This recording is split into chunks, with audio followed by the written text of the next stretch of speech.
Chapter शुरू हुआ था, ये chapter nationalism in Europe start हुआ था फ्रेडरिक सोरियो के पिक्चर से। और उस पिक्चर में हमने 3-4 फीचर्स देखा। जैसे पहला फीचर्स था लॉन्ग चेन ऑफ पीपल, दूसरा फीचर था Statue of Liberty handle with torch and charter rights, तीसरा फीचर था best on the ground that represent absolutism of 18th century, and चौथा फीचर्स था angels and Christ in the sky. ये हम लोग देख रहे थे और इसमें एक दुनिया को दिखाई गई जिसे यूटोपियन वर्ल्ड कहा जाता है। और उस दुनिया में इमेजिन किया गया कि जो भी व्यक्ति फ्रेडरिक सोरियो के सामने से क्रॉस कर रहा है, मतलब नेशन क्रॉस कर रहा है, और ये नेशन इंडिपेंडेंसी को यानी कि वो नेशनलिज्म को अचीव कर रहा है।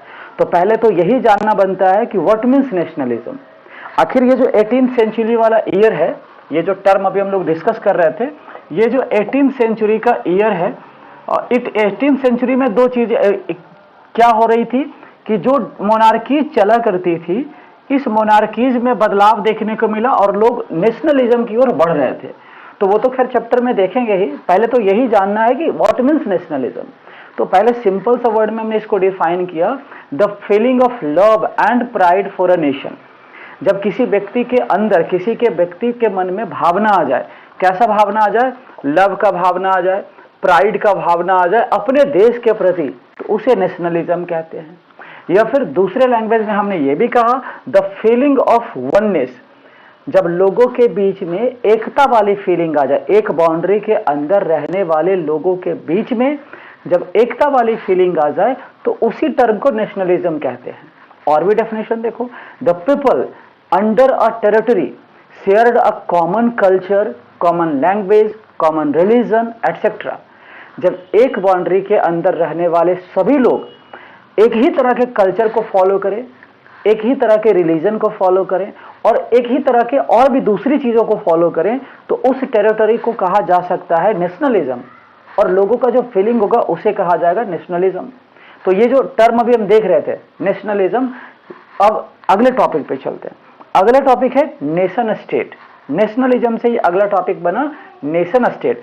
तो ये स्टेट जब बोल रहा है ना, तो सिर्फ शॉर्ट में हम नेशन भी देखते हैं, तो स्टेट जब बोल रहा है तो सीधे हम इसको कहेंगे बाउंड्री। और ऐसे भी हम डेफिनेशन अभी क्या लिखवाए हैं, it is a territory in which the majority of its citizen along with rulers came to develop a sense of common identity। मतलब ये एक ऐसा क्षेत्र होगा, नेशन स्टेट एक ऐसा बाउंड्री होगा जिसमें रहने वाले ज्यादातर लोग और उनके साथ उनका रूलर्स भी एक कॉमन आइडेंटिटी को शेयर करता हो। मतलब एक बाउंड्री है, बाउंड्री के अंदर जितने भी लोग हैं वो क्या करते हैं, एक कॉमन आइडेंटिटी को अगर फॉलो कर रहे हैं तो उस बाउंड्री को कहा जाएगा नेशन स्टेट। तो जब रूलर लोग शासन करता था ना, तो हम उसे भी नेशन स्टेट का नाम दे सकते हैं। रूलर अपना रूल्स के साथ शासन करे तो वो नेशन स्टेट है। अब प्रेजेंट डे में अगर अभी हम आते हैं, प्रेजेंट डे में तो अभी जो नेशन स्टेट के जगह पे टर्म चेंज हो गया, आज के स्टेट को मॉडर्न स्टेट कहा जाता है। तो मॉडर्न स्टेट, देखो दोनों फिर से रिपीट कर रहे हैं। नेशन स्टेट का मतलब क्या हुआ, a boundary in which all the citizen, जितने भी यहां पे सिटीजन्स हैं, a boundary in which all the citizens shared a common identity. एक बाउंड्री के अंदर रहने वाले अगर सभी लोग एक ही आइडेंटिटी को शेयर कर रहे हैं तो उस बाउंड्री को हम कहेंगे नेशन स्टेट। हाँ, पहचान, जैसे we all are Indian, we all are Indian, तो हम लोग एक बाउंड्री के अंदर रह रहे हैं, तो इंडियन हमारा आइडेंटिटी है। यही तो बाउंड्री फिर कहा जा रहा है कंट्री इंडिया। तो ये जो नेशनलिज्म से ही नेशन बना है। यहां पे कह रहा फीलिंग ऑफ वननेस, तो भाई फीलिंग ऑफ वननेस जब एक बाउंड्री के अंदर आ रहा है तो उस बाउंड्री को नेशन बोल दे रहा है। जैसे देखो ये क्या है, ये है सिर्फ फीलिंग, ये कोई पार्टिकुलर वस्तु नहीं है, दिस इज द फीलिंग। और ये है एक बाउंड्री, और इस बाउंड्री के अंदर जो लोगों को फीलिंग आ रहा है ना, वो है नेशनलिज्म। जैसे हम अभी और एग्जांपल देते हैं, जैसे मान लो इंडिया एक बहुत बड़ा कंट्री है, तो इंडिया का जो बाउंड्री है ना वो है नेशन, और इंडिया के अंदर रहने वाले जो लोग हैं उनके अंदर का जो फीलिंग है नेशनलिज्म वाला कि हम इंडियन हैं, वो हो गया नेशनलिज्म। डिफरेंस क्लियर हुआ दोनों में? अब आ जाओ तीसरा, मॉडर्न स्टेट क्या होता है। मॉडर्न स्टेट में कहोगे कि एक ऐसा बाउंड्री, देखो सेम ये भी डेफिनेशन, ये इसका भी सेम ही है, बट थोड़ा सा डिफरेंस है। ये जो मॉडर्न स्टेट है इसको भी हम लोग बाउंड्री ही कहेंगे, लेकिन ये सिंपल सा टर्म में कहेंगे boundary at present view. Present आज के समय में एक ऐसा बाउंड्री जिसे लोग नेशन मानते हैं उसे मॉडर्न स्टेट कहेंगे, या फिर ये कह सकते हो परफेक्ट डेफिनेशन में कि एक ऐसा बाउंड्री जिसके अंदर जितने भी लोग हैं, ठीक है, उसका पावर को क्या किया गया है, एक व्यक्ति के हाथ में, रूलर के हाथ में सेंट्रलाइज्ड किया गया। जैसे एग्जांपल से ये ज्यादा परफेक्ट समझ में आएगा। सपोज दैट मान लो अपना कंट्री इंडिया है, तो इंडिया क्या है, एक बड़ा सा बाउंड्री है, और यहाँ पे सब लोगों का जो पावर है ना, वो पावर एक रूलर के हाथ में दिया गया। सपोज दैट नरेंद्र मोदी हो, सपोज दैट लेजिस्लेचर हो, सपोज दैट एग्जीक्यूटिव हो, तो सारा का सारा पावर उसको दिया जा रहा है ताकि कंट्री पे शासन किया जाए। तो जब पावर को ऐसे सेंट्रलाइज्ड किया जा रहा है तो उसको हम मॉडर्न स्टेट कहेंगे, या फिर और एकदम आसान लैंग्वेज में कहोगे the view of nation in 18th century, nationalism, nation state हो गया, एंड कहोगे the view of nation during present is modern state. दोनों सेम है, ये 18th सेंचुरी का नेशन है और ये प्रेजेंट टाइम का नेशन है। बात समझ में आ गया दोनों में डिफरेंस? तो ये टर्म था इसलिए इसको थोड़ा सा डील कर लिए, बुक में मिलता है ये। अब यहां से टॉपिक स्टार्ट होता है। ये एक व्यक्ति है अर्नेस्ट रेनन। अर्नेस्ट रेनन एक व्यक्ति है, ये फ्रांस का एक फिलोसफर है और 18th सेंचुरी के समय का ही एक फेमस फिलोसफर है। और इसने क्या किया कि जब सॉर्बर्न यूनिवर्सिटी में 1882 में, टाइमिंग है कि 1882 में ये क्या कर रहा था, स्पीच दे रहा था, लेक्चर दे रहा था नेशन वाले टर्म के ऊपर।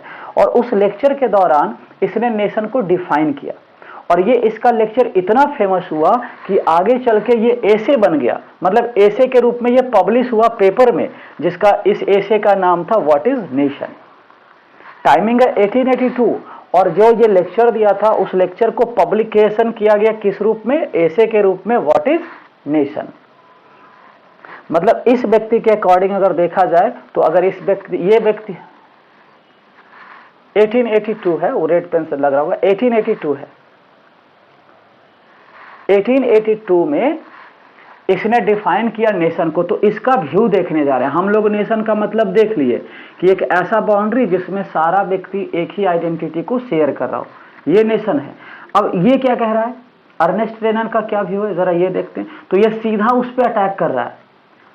अर्नेस्ट रेनन का कहना है कि अगर हम कहते हैं कि एक बाउंड्री के अंदर रहने वाले सभी लोग एक ही तरह का आइडेंटिटी, मतलब एक तरह का लैंग्वेज, एक तरह का कल्चर, एक तरह के रिलीजन्स को अगर फॉलो कर रहे हैं, तो वो इसका अपोजिट बात कर रहा है।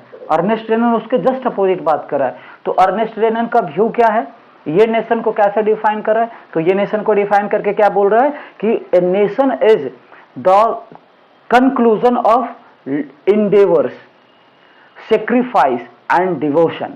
ये क्या कर रहा है कि ये नेशन जो है ना, ये लंबे प्रयास, त्याग और बलिदान का परिणाम होता है। मतलब डिफिनेशन कैसे दे रहा है, जरा अपने कंट्री से इसको रिलेट करके देखते हैं। जैसे अपना कंट्री इंडिया आज एक नेशन है, हम अभी अर्नेस्ट रेनन के डेफिनेशन पे अटके हुए हैं, आप उस पर फोकस करो। ये टॉपिक जो चल रहा है ना बहुत टफ टॉपिक है, आगे आने वाला थोड़ा सा इससे आसान हो जाएगा, इसलिए फोकस करना तो इस पर बनता नहीं, फोकस करोगे तो खत्म हो जाएगा। अभी हम क्या कर रहे थे, Ernest Renan said the nation is a long past of endeavours, sacrifice and devotion. मतलब जो राष्ट्र होता है ना, नेशन, वो लंबे समय का प्रयास, त्याग और बलिदान का रिजल्ट होता है। ये ऐसा क्यों, हाँ लंबा, मतलब लंबा हिस्ट्री हो, एक ऐसा बाउंड्री जिसका लंबा हिस्ट्री हो। और हिस्ट्री किस तरह का हो, स्ट्रगल का हिस्ट्री हो, डिवोशन का हिस्ट्री हो, और क्या चीज का हिस्ट्री हो, सेक्रीफाइस का हिस्ट्री हो, तब उसको हम नेशन कहेंगे। ये व्यक्ति ये कह रहा है। अब इसका उदाहरण हम अपने इंडिया से कनेक्ट करके देखते हैं। अब उसको इंडिया से कनेक्ट करके देखते हैं। अपने इंडिया का, अभी जैसे अपने इंडिपेंडेंट इंडिया को हम एंजॉय कर रहे हैं, तो जरा देखो इंडिया के लॉन्ग पास्ट को ऑब्जर्व करो। क्या जो हमारा हिस्ट्री रहा है, क्या यहाँ पे लोगों ने इसको इंडिपेंडेंट करने के लिए सेक्रीफाइस किया था? सेक्रीफाइस बहुत सारे लोगों ने बलिदान दिया। क्या लोगों ने लंबे समय तक स्ट्रगल किया इसे इंडिपेंडेंट करने के लिए? हाँ भाई, ये भी किया है। और तीसरा, क्या लोगों ने अपना डिवोशन, मतलब अपना प्रेम, अपना भक्ति दिखाया इस कंट्री के प्रति, तब जाके ये स्वतंत्र हुआ? तो ये भी हुआ। तो इसके अकॉर्डिंग भी नेशन का डेफिनेशन परफेक्ट है, ये भी ठीक ही बोल रहा है कि नेशन का डेफिनेशन ये होना चाहिए। तो अर्नेस्ट रेनन का जो डेफिनेशन है वो क्लियर हो गया। अब उसके दूसरे व्यूज पे चलते हैं। अर्नेस्ट रेनन का कहना था कि नेशन का आइडिया क्या होना चाहिए, मतलब एक नेशन बन रहा है तो उस नेशन का बेसिस क्या होना चाहिए। तो 3-4 पॉइंट हम बताए भी। पहला बेसिस होना चाहिए ए हीरोइक पास्ट, मतलब जो नेशन होगा ना उसका पास्ट कैसा होना चाहिए, हीरोइक। बहुत सारे लोग क्या किए हैं, बहुत सारा एक्टिविटी परफॉर्म किए तब जाके नेशन बना। पहला basis Ernest, according to Ernest Renan, the basis of national idea, पहला आइडिया क्या है, हीरोइक पास्ट। दूसरा आइडिया है ग्रेट मैन, मतलब नेशन बनने के पीछे बहुत सारे महान लोगों का भी हाथ होना चाहिए। ये भी होता है, अपने इंडिया में बहुत सारे महान लोग थे, महात्मा गांधी कह दो, सुभाष चंद्र बोस कह दो, टीपू सुल्तान कह दो या हैदर अली कह दो, सब लोगों ने अपना योगदान दिया। Number 3 glory. ग्लोरी मतलब क्या होता है, ग्लोरी का मतलब होता है, इसको हम कहेंगे वैभव। वैभव का मतलब समझते हैं, हाँ प्राइड, मतलब जिसको देख करके, जिसको सुन करके गर्व फील हो, उसको हम ग्लोरी कहते हैं। तो ऑलरेडी हर कंट्री का ये हिस्ट्री होता है, तो इसको भी हम नेशन का बेस मान सकते हैं। देखो जो अभी हम पढ़ा रहे हैं ये कोई टॉपिक नहीं है, ये एक सोर्स है जहां से नेशन को लिया गया है। क्या चीज का बात कर रहे थे कि अर्नेस्ट रेनन जो व्यक्ति है, नेशन का बेस क्या होना चाहिए, इसके अकॉर्डिंग वो सारा बेस देख रहे थे। पहला बेस होना चाहिए हीरोइक पास्ट, दूसरा बेस होना चाहिए ग्रेट मैन, तीसरा बेस होना चाहिए ग्लोरी, एंड चौथा बेस होना चाहिए सोशल कैपिटल। सोशल कैपिटल मतलब सामाजिक संपत्ति। भाई समाज में ऐसा बहुत सारा चीज है ना जिसको हम कंट्री का संपत्ति बोल सकते हैं। सपोज दैट हम ताजमहल बोलते हैं, सपोज दैट हम गोलघर बोलते हैं, या सपोज दैट हम रेड फोर्ट बोलते हैं, तो वो सोशल कैपिटल है और ये होना ही चाहिए। तो ये सब कंट्री का, नेशन का क्या माना जाता है, बेस माना जाता है। किसके अकॉर्डिंग, अकॉर्डिंग टू अर्नेस्ट रेनन। अब आ जाओ इसका जरा नेचर देखते हैं। एक कंट्री है जो नेशन है और उसमें रहने वाले जो लोग हैं उनका क्या नेचर होना चाहिए। मतलब मान लो सपोज दैट हम बोलते हैं इंडिया इज अ नेशन, तो इंडिया में रहने वाले जो लोग हैं उसका कैसा नेचर होना चाहिए अपने नेशन के प्रति, ये भी देख रहे हैं। तो देखो इसका नेचर क्या होना चाहिए। पहला nature common glories in past, मतलब जो पीपल हैं उन सब का पास्ट जो होना चाहिए वो क्या होना चाहिए, कॉमन। कॉमन मतलब हमारा इंडिया ऐसा है, हमारा इंडिया वैसा है, ये कॉमन होना चाहिए। ऐसा नहीं कि हम बोलते हैं क्या कि हमारा इंडिया बहुत सुंदर था तो दूसरा व्यक्ति बोल रहा है इंडिया बड़ा बुरा था, नहीं, सबका कॉमन ग्लोरी होना चाहिए। दूसरा common will in the present, present में सबकी इच्छाएं जो होनी चाहिए देश को लेकर के वो क्या होना चाहिए, कॉमन।